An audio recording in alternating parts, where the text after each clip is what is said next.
नाई के साथ बात करने के लिए धन्यवाद। नमस्कार। नमस्कार। और आपको नवरात्रि की बहुत बहुत शुभकामनाएं। और कुछ ही दिनों में देश रामनवमी का पर्व मनाएगा। रामनवमी की बहुत बहुत शुभकामनाएं। आपको भी। मेरा पहला सवाल होगा ये कि आपने कई भाषणों में कहा है कि 2024 आपका लक्ष्य नहीं है, 2047 है। तो 2047 तक क्या कुछ होने वाला है और क्या ये चुनाव महज एक फॉर्मेलिटी है?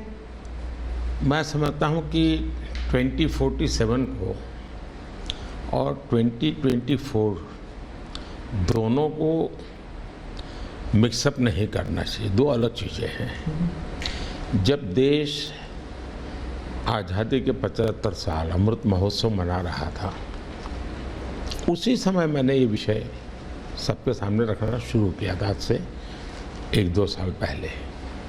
और मैं ये कहता था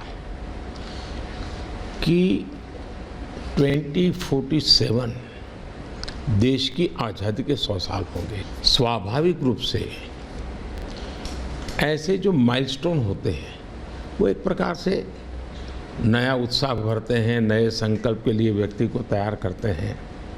और उस अर्थ में मेरा मत था कि एक मौका है, 75 साल पर हम खड़े हैं, 100 साल पहुंचने वाले हैं।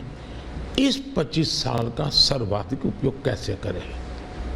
हर इंस्टीट्यूशन, हर कोई अपना एक लक्ष्य बनाए कि मैं अपना गांव का प्रधान हूं, 2047 तक मेरे गांव में इतना तो मैं करूंगा।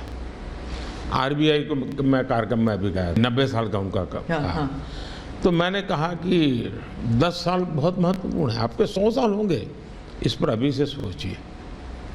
तो मेरे मन में 2047 ये भारत की आज़ादी के 100 साल और देश में एक प्रेरणा जगनी चाहिए। और आज़ादी के 100 साल अपने आप एक बहुत इंस्पिरेशन है, किसी व्यक्ति की ज़रूरत नहीं है। तो एक पार्ट तो वो है। दूसरा है 2024। 2024 ये चुनाव का हमारा जो क्रम है 5 साल का, उसके हिसाब से वो आया हुआ क्रम है। और मैं मानता हूँ कि चुनाव ऑल टुगेदर डिफरेंट थिंग है।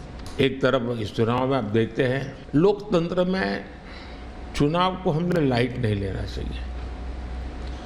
ये एक बहुत बड़ा महापर्व है और इसलिए मेरा तो मत है कि उत्सव के रूप में मनाना चाहिए। उससे जैसे स्पोर्ट्स, उसका जब फेस्टिवल होता है, स्पोर्ट्स के इवेंट होते हैं, वो स्पोर्ट्समैन स्पिरिट को पैदा करते हैं। प्रतिस्पर्धा भी।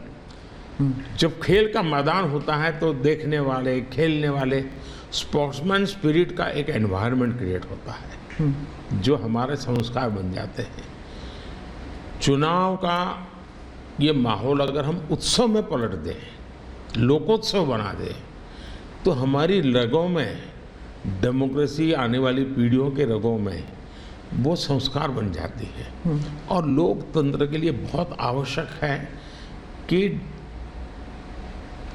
लोकतंत्र ये सिर्फ संविधान की सीमाओं में नहीं बंधना चाहिए, हमारी रगों में होना चाहिए, हमारे संस्कार में होना चाहिए।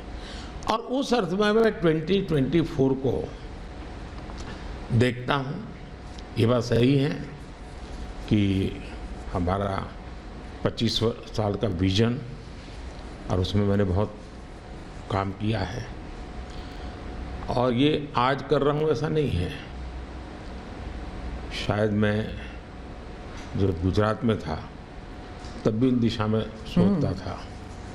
अब देखिए 2024 का चुनाव तो देश के सामने एक अवसर है कि एक कांग्रेस सरकार का मॉडल और एक बीजेपी सरकार का मॉडल, उनका 5-6 दशक का काम, मैं उनके लिए बहुत खुला मैदान छोड़ता हूँ। 5-6 दशक का काम और मेरा सिर्फ 10 साल का काम। कंपैरिजन कीजिए, किसी भी क्षेत्र में कंपैरिजन कीजिए, अगर कुछ कमियां होगी तो भी हमारी एफर्ट्स में कमी नहीं रही होगी। दूसरा, मुझे 10 साल में 2 साल तो कोविड की लड़ाई में जाना पड़ा और आफ्टर इफेक्ट भी बहुत था। फिर भी आज हम कंपैरेटिवली देश को स्पीड कहो, स्केल कहो,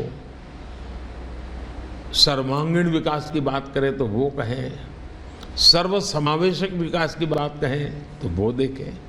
हर पैरामीटर पे आपको कांग्रेस के मॉडल से एक ऐसा मॉडल नजर आ रहा है कि हाँ, इस रास्ते पर हम चलेंगे इतनी गति से, और गति और बढ़ानी है मुझे। अगले टर्म में गति भी बढ़ानी है और स्केल भी बढ़ाना है, तो वो तो मेरा लक्ष्य ही है। दूसरा आप देखेंगे कि जब देश चलाने की देशवासी जिम्मेवारी देते हैं तो आपका सिंगल माइंडेड फोकस होना चाहिए। देश के लोग दुर्भाग्य से पहले की राजनीतिक कल्चर ने परिवार को कैसे मजबूत बनाना, परिवार की जड़ों को कोई उखाड़ न दे, उसी में शक्ति लगाते रहे। जबकि मैं देश मजबूत इसी एक लक्ष्य को लेकर के काम कर रहा हूँ। मेरी सरकार पूरी उस लक्ष्य को लेकर काम रही है। और जब देश मजबूत होता है तो हर कोई उसका बेनिफिशियली संतोष अनुभव करता है। हाँ यार, कुछ तो हो रहा है, मेहनत तो कर रहा है, ईमानदारी से कर रहा है, इन चीज़ों का इम्पैक्ट होता है। तो 2024 ये चुनाव है और चुनाव का मैदान है, तो हम एक अपने ट्रैक रिकॉर्ड को लेकर के गए हैं और वे अपने ट्रैक रिकॉर्ड को लेकर के आए हैं।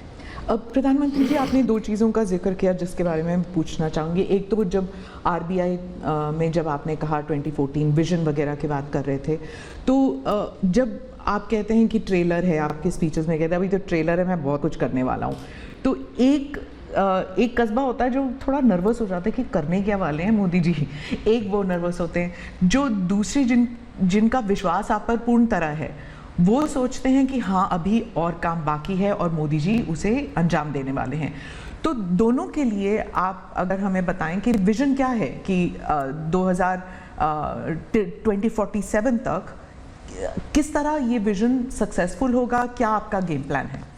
जब मैं कहता हूँ कि मेरे मन में बहुत बड़े बड़े प्लान हैं और उसके लिए बहुत बड़े बड़े फैसले हैं, किसी को डरने की ज़रूरत नहीं है। मेरे निर्णय किसी को डराने के लिए नहीं है, किसी को दबाने के लिए भी नहीं है। मेरे निर्णय देश के सर्वांगीण विकास के लिए है, जन कल्याण के लिए है, देश के युवाओं के एस्पिरेशंस को मैं देर करना नहीं चाहता हूँ, मैं समय बिगाड़ना नहीं चाहता हूँ, उस अर्थ में मैं कह रहा हूँ।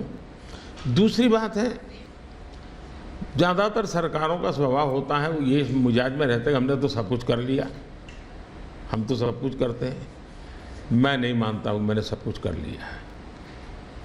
मैंने ज़्यादा से ज़्यादा करने का प्रयास किया है, सही दिशा में जाने का प्रयास किया है, फिर भी बहुत कुछ है जो मुझे अभी भी करना है, क्योंकि मैं देखता हूँ मेरे देश की कितनी आवश्यकताएं हैं।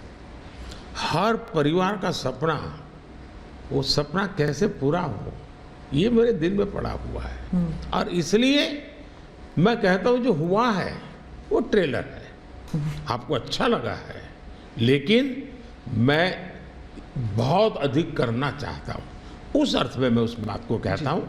दूसरी बात है कि 2047 का जो विजन का सवाल है, एक तो मैं लंबे समय तक मुख्यमंत्री रह करके आया हूँ और मैं अनुभव करता था कि बार बार चुनाव, आचार संहिता, किसी भी राज्य में चुनाव हो तो मेरे राज्य से 30-40 सीनियर अच्छे अफसर ऑब्जर्वर के नाते जाते थे इलेक्शन ड्यूटी, तो 40-50 दिन तक वो बाहर रहते थे।